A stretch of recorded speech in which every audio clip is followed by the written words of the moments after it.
주님께서 여러분과 함께 마테오가 전한 거룩한 복음입니다.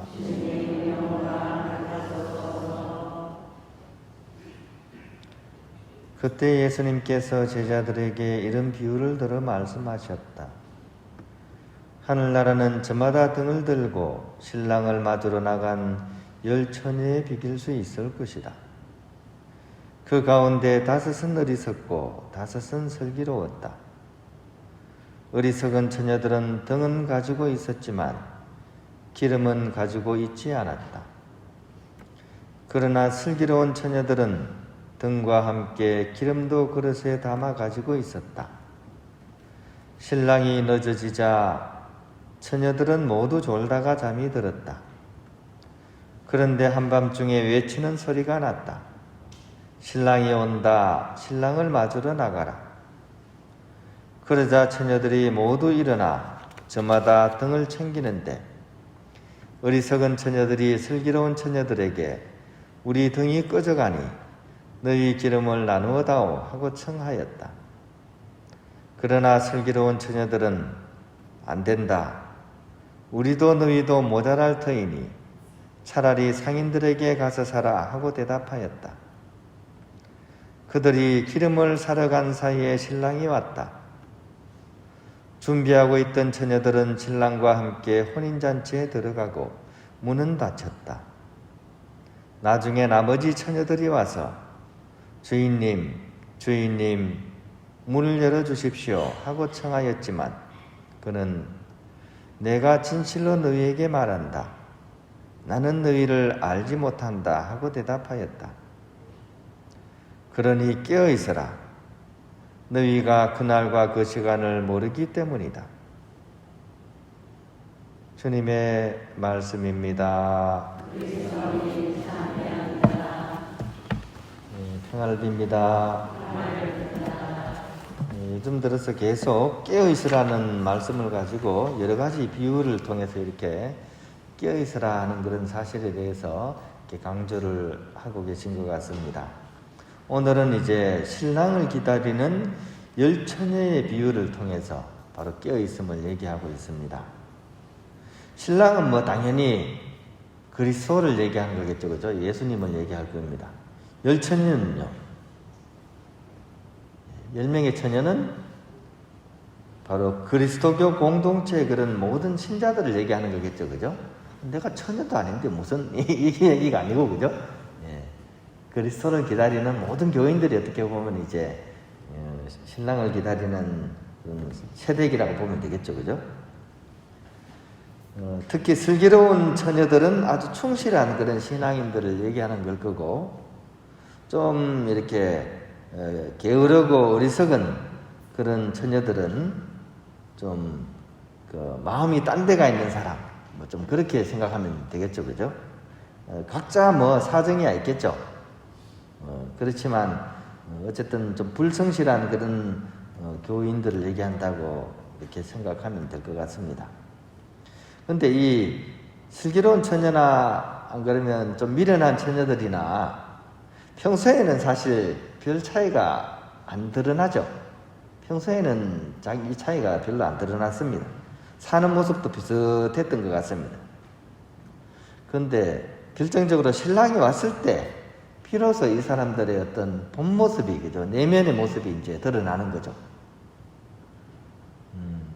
슬기로운 처녀들은 바로 평소에 준비해왔던 그런 등불을 들고서 이렇게 신랑을 마중 나가게 되고 결국은 이제 혼인잔치에 참석하게 되는 그런 일로서 이제 진행이 되고요. 어리석은 처녀들은 등은 있었던지 모르겠지만 기름 준비를 제대로 안 해가지고 결국 그 등불을 켤 수가 없어가지고, 그죠? 결국은 그 기름을 막 급하게 사러 간 사이에 신랑이 와버렸고, 결국 이제 돌아왔을 때는 이제 벌써 이제 그 문은 닫혀가지고 그 혼인잔치에 참석하지 못하게 되는 그런 일들을 오늘 복음은 얘기하고 있습니다. 근데 좀 약간 우리가 생각하기에 좀 의아한 부분이기도 하고, 그죠? 또 좀 인간적으로 생각하면 좀 너무하다는 생각이 드는 부분이 있죠. 이 어리석은 좀 미련한 처녀들이 기름 좀 나눠달라고 했을 때, 좀 있던 사람들이 좀 나눠줬으면 좋을 텐데, 냉정하게 거절했죠, 그죠? 좀 야박하지 않습니까? 좀 제가 보기엔 좀 야박한 것 같은데, 어떻게 생각하십니까? 아무 생각 안 하시는 것 같아요, 그죠? 저만 떨어져라 보면서, 그죠? 저는 여러분이 좀 야박하게 느껴져요. 제가 이 질문을 하는데도 대답도 안 하시고, 그죠? 근데 본질상 이거는 나눌 수 없는 것을 얘기하는 겁니다, 그죠? 흔히 하는 얘기로 화장실 대신 가질 수 있나요? 그죠? 아무리 내가 급해도, 아무리 친한 사람도, 화장실 대신 가질 수는 없죠. 그죠? 누가 대신 할 수 없는 겁니다. 그죠? 내가 배가 고파 죽겠는데, 누가 대신 밥 먹어준다고 내가 배부른 건 아니잖아요. 그죠? 그런 부분을 얘기하는 겁니다. 결국, 자업자득이죠. 그죠? 저마다 자기가 행한 대로, 이렇게 결국은 자기에게 이제 돌아오는 그런 사실을 얘기하는 것 같습니다. 근데 이제 좀 우리가 좀 관심을 가져야 될 거는 기름 준비하는 부분인데, 기름 준비거든. 이 기름이 과연 무엇을 의미할까 하는 겁니다. 이 기름이. 신심기도. 예? 신심기도. 예, 신심기도. 이제 대답하시네요. 아이고. 예. 그쵸, 그죠? 예. 기도일 수도 있죠, 그죠? 예. 또. 예? 선행. 선행일 수도 있습니다. 그죠? 예. 또요. 이제 말문이 터지신 것 같아요.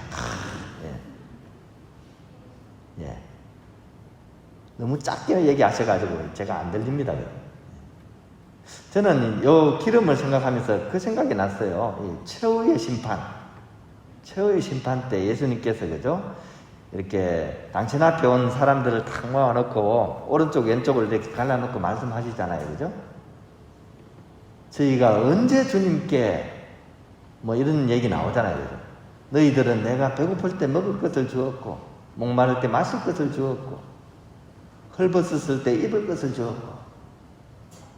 저는 바로 이 기름이 바로 그런 것이지 않는가. 특히 가장 우리 주위에 어렵고 힘든 사람들의 그 사람들에게 우리가 조금 이렇게 관심이 가 있고 마음이 가 있었는가. 이런 부분을 얘기하지 않나 싶어요. 함께 살아가는 그런 보잘것없는 우리 이웃들의 들리지 않는 그 울음을 들어주는 일. 왜냐하면 입을 막고서 울고 있거든요. 함께 살아가는 그런 무시당하는 이웃들의 주목받지 못하는 그런 울음에 주목해주는 일.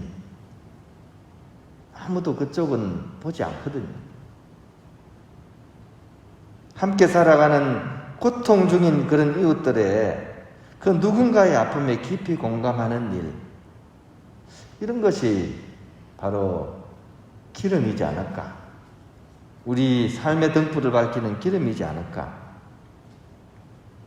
우린 참 삭막한 시대를 살아가고 있습니다. 인터넷 뉴스를 보다 보니까 또 한 명의 보육원 출신의 아이가 또 아파트에서 또 뛰내렸습니다. 바로 불과 며칠 전에 이런 비슷한 얘기가 나왔거든요. 한 대학생이, 보육원 출신 대학생이 이제 돈 문제 때문에, 그죠? 좀 결국 이렇게 자기가 해결할 수 없다고 생각했는지 극단적인 선택을 했었어요. 이제 그리고 불과 얼마 안 지났는데 이제 또 한 명이 또 뛰어내렸어요. 얘도 보육원 출신입니다. 대학생입니다, 둘 다. 보육원이라는 데가 대부분 그렇잖아요. 집안 형편이 안 좋거나 좀 어떤 아무도 모르는 그런 사정 때문에 이제 그 아이들이 이제 대신 이제 거기서 키워주는 거죠. 근데 이제 계속 키워줄 수는 없고 18살 되면 나와야 됩니다. 성인이 되면 나와야 되는데 그 안에서도 사실은 좀 그 그런 게 있죠. 부모님한테 내가 버림받았다 이런 마음도 있을 거고, 그죠? 나는 왜 이렇게 불우한 환경에서 이렇게 살아야 되나 하는 그런 어려움도 있었을 거고, 그죠? 그리고 그 안에 있는 아이들한테 제일 큰 어떤 뭐라 그럴까요? 상실감이라 그럴까요? 여기를 졸업하고 나간 그런 선배들 중에 물론 열심히 잘 사는 사람들도 있지만 많은 경우는 아이들이 더 안 좋은 소식을 많이 듣는다 그래요. 여기 나간 우리 선배들이 힘든 일을 하거나 감옥에 가거나 뭐 하여튼 그런 것들이 아이들에게 굉장히 안 좋은 영향을 미친다 그래요. 그래서 자존감이 굉장히 낮습니다. 그 보육원에 나온 아이들이.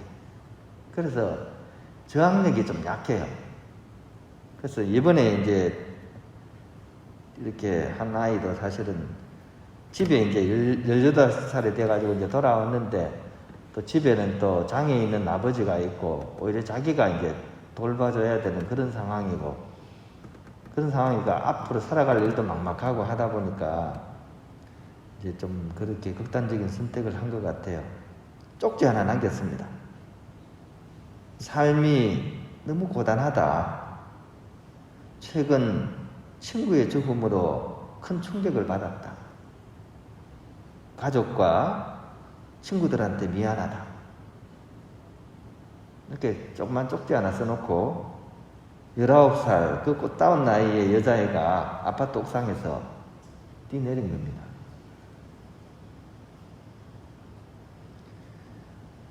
오늘 복음을 우리가 묵상한다면 주위에 어느 그리스도인이든지 들리지 않고 주목받지 못하는 그 울음에 함께 했었다면